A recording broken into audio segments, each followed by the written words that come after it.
اچھا حافظ صاحب، پچھلے ہفتے تحریک انصاف کے رہنما رؤف حسن صاحب ہمارے ساتھ پروگرام میں تھے اور انہوں نے کہا کہ کافی حد تک بات چیت آگے بڑھ چکی ہے. کافی زیادہ جو ایک عدم اعتماد کی فضا تھی دونوں جماعتوں کے درمیان میں، تحریک انصاف اور جے یو آئی ایف، اس میں بہتری آئی ہے، وہ کم ہوئی ہے جو بد اعتمادی تھی دونوں جماعتوں کے درمیان. کیا یہ بات درست ہے؟ کیا جے یو آئی ایف بھی ایسا ہی سمجھتی ہے؟ بسم اللہ الرحمن الرحیم. دیکھیے ماریہ بی بی، بات یہ ہے کہ الیکشن کے بعد سب سے پہلے جمعیت علماء اسلام کا واحد موقف ہوا. یہ انہوں نے برملا اعلان کیا کہ یہ جو 8 فروری کا الیکشن ہے، اس الیکشن کو ہم ریجیکٹ کرتے ہیں اور تحریک چلانے کا اعلان کیا. اس کے بعد پھر تحریک انصاف کی وفد 2 بار 3 بار آیا. مولانا صاحب نے بہت خوش دلی کے ساتھ ویلکم کہا اس کو، اور مولانا صاحب کے موقف کو انہوں نے اپریشیٹ کیا کہ آپ نے 8 فروری کی الیکشن کو ریجیکٹ کیا اور تحریک چلانے کا اعلان کیا، جس کی ہم تائید بھی کرتے ہیں اور سپورٹ بھی کرتے ہیں. اسد قیصر صاحب تھے، ان کے ساتھ اور دوست بھی تھے. اور یہ بھی انہوں نے کہا کہ ہم خود نہیں آئے، ہم خان کی ہدایت پہ آئے، بانی پی ٹی آئی کے ہدایت پہ ہم آئے. تو جب وہ آئے اور ہمارے موقف کی تائید کی، اس کے بعد دوبارہ پھر آئے. اب 16 سالہ ماضی میں جو ایک تلخ صورتحال ہماری اور پی ٹی آئی کے درمیان رہی ہے، اس کو سامنے رکھتے ہوئے تو بہت دوری ہے اور بہت پہاڑ جیسے رکاوٹیں. تو یہ سیاست میں جمعیت علماء اسلام ایک سیاسی اور جمہوری پارٹی ہے. اگر کوئی آنا چاہتا ہے مولانا صاحب کے پاس، پھر دونوں پارٹیاں بیٹھ بھی سکتی ہیں.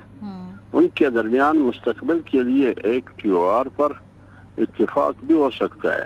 جے آئی کی پی ٹی آئی کے حوالے سے خود خدشات اور تحفظات جو ماضی 16 سالہ میں برملا وہ اظہار کر چکی ہے بار بار، اور مولانا صاحب بھی اسی طرح آپ نے سنایا بھی پی ٹی آئی کی طرف سے ہمارے بارے میں مختلف قسم کی باتیں.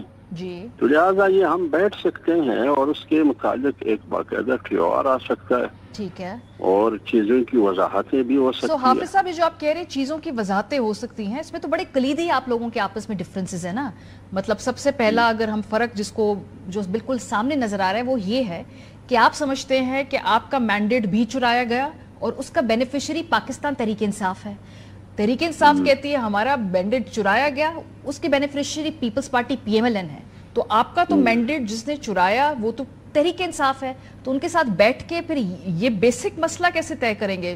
وہ دیکھیں ماریہ بی بی، آپ ہماری تحریک کو، جمعیت علماء اسلام کی تحریک کو نہ پی ٹی آئی سے نفی کرے، نہ پی ایم ایل این اور پیپلز پارٹی سے نفی کرے. آپ ہماری تحریک کو آئین سے نفی کریں. کہ کیا سوال یہ ہے کہ 8 فروری کا الیکشن واقعی آئین کے مطابق ہوئے؟ آئین تو یہ کہہ رہا ہے کہ صاف اور شفاف الیکشن ہو، اور یہی ذمہ داری الیکشن کمیشن نے ہمیں دیا تھا، اور پوری سیاسی قومی قیادت کو انہوں نے ذمہ داری یہ گارنٹی دی تھی. کیا آئین کے تحت انتخابات ہوئے صاف اور شفاف؟ نہیں ہوئے. جب نہیں ہوئے تو جمعیت علماء اسلام کی تحریک یہ ہے کہ آئین بحال ہو. اس ملک میں آئین نہیں ہے. اب 2 قسم کے لوگ ہیں، ایک وہ جو آئین کی بحالی کی بات کرتے ہیں، اور جنگ کہاں سے شروع ہوئی؟ 8 فروری سے، اور یہی جنگ ہم 25-18 جو جولائی سے ہم نے شروع کی. لہٰذا آپ یہ سمجھے کہ یہ اسی کا تسلسل ہے. لیکن حافظ صاحب اس میں تھوڑا فرق ہے. اب حکومت میں اس زمانے میں پی ٹی آئی تھی، بے شک پی ٹی آئی. ہم نے کہا آپ داندلی سے آئیے. آج اگر ہمارے دوست ہیں پی ایم ایل این اور پیپلز پارٹی، لیکن اگر داندلی کی فائدے وہ اٹھا رہے ہیں تو ہم اس کے بھی خلاف ہے. جمعیت علماء اسلام اصول کی سیاست پر یقین رکھ رہی ہے. لیکن حافظ صاحب یہی میں آپ کو فرق بتا رہی ہوں. جو آپ کہہ رہے ہیں نا کہ 8 فروری سے آپ کے نزدیک یہ معاملہ شروع ہوا ہے، تحریک انصاف کا اس سے آپ اختلاف ہے. وہ سمجھتے ہیں اپریل 2022 سے معاملہ شروع ہوا جب کسی کی ماں پہ ووٹ آف نو کانفیڈنس لے کے آیا گیا, تو ایک یہ ڈیفرنس بھی ہے. پھر جو مینڈیٹ چرایا ہے آپ کا وہ تو تحریک انصاف کے پاس ہے, تو یہ تو بڑے نظریاتی ہیں آپ کے اختلافات ہیں. آپ مہربانی کریں ایک بات سنیے نا, آپ میں مستقبل کی طرف جا رہا ہوں, جانے کی کوشش کر رہا ہوں, آپ مجھے واپس ریورس کرنے کی کوشش کر رہی ہے. آپ چھوڑیے 2022 کو, 2021 کو, 2018 کو, وہ تو ختم ہو گئی وہ لڑائی. اب تو ایک نئی لڑائی ہے, لیکن بات کیا ہے, بیانیہ وہی ہے, داندلی ہوئی ہے. داندلی کے خلاف جمعیت علماء اسلام میدان میں. ملک میں آئین نہیں ہے, آئین کی بحالی کے لیے جمعیت علماء اسلام میدان میں ہے. پارلیمنٹ ربر سٹیمپ ہے, کوئی پارلیمنٹ سپریمیسی نہیں ہے, اس کی بحالی کے لیے جمعیت علماء اسلام میدان میں ہے. اب اگر اس موقف کے ساتھ کوئی جمعیت علماء اسلام کے ساتھ دے رہا ہے تو جمعیت علماء اسلام کی طرف سے ان کو ہم خوش آمدید بھی کہیں گے, ویلکم بھی کہیں گے. اب آگے کیا ہوگا اس کو آگے پر چھوڑ دیں کہ آگے کیا اتحاد ہو سکتا ہے, نہیں ہو سکتا ہے, یہ آگے پر چھوڑ دیں. نہیں, یہ ویسے یہ چونکہ ایک اتحاد بنا ہوا ہے جس میں اچکزئی صاحب بھی ہیں, مینگل صاحب بھی ہیں, تحریک انصاف بھی ہے, تو جمعیت علماء اسلام کو کیا باضابطہ طور پہ کوئی دعوت دی گئی ہے کہ آپ اس اتحاد کا حصہ بنے, یا کوئی بات چیت اس طرف جا رہی ہے, کیا یہ ممکنات میں ہے؟ میرے خیال میں ابھی تک تو میرے علم میں نہیں ہے. ابھی تک تو دعوت نہیں دی گئی ہے کہ اس اتحاد کا حصہ بنے.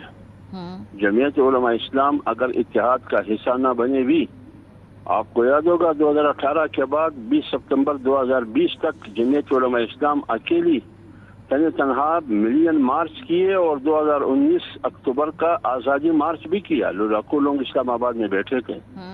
ہم تنہا بھی یہ لڑائی لڑ سکتے ہیں میری بہن, کوئی مسئلہ نہیں, ہمارے لیے پریشانی نہیں ہے. انشاءاللہ خوب لڑیں گے, خوب لڑیں گے انشاءاللہ. اس نظام کا ہم تماشا بنائیں گے, فٹ بال بنائیں گے. صحیح. اچھا, کیا کوئی رابطہ حکومتی اتحاد کی طرف سے بھی کیا جا رہا ہے؟ کوئی بات چیت ہوئی ہے پیپلز پارٹی کے ذریعے, پی ایم ایل این کے ذریعے؟ کیونکہ رانا ثناء اللہ صاحب ایک گرینڈ ڈائلاگ کی بات کرتے ہیں, انہوں نے کہا جی رابطے ہمارے سب سے رہتے ہیں.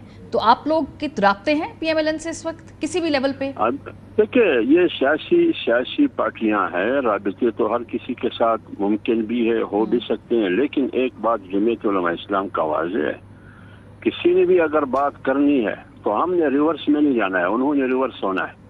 اچھا, وہ یہ ریورس یہ کہ دوبارہ فوراً الیکشن کا اعلان ہو اور اسٹیبلشمنٹ الیکشن سے دور رہے.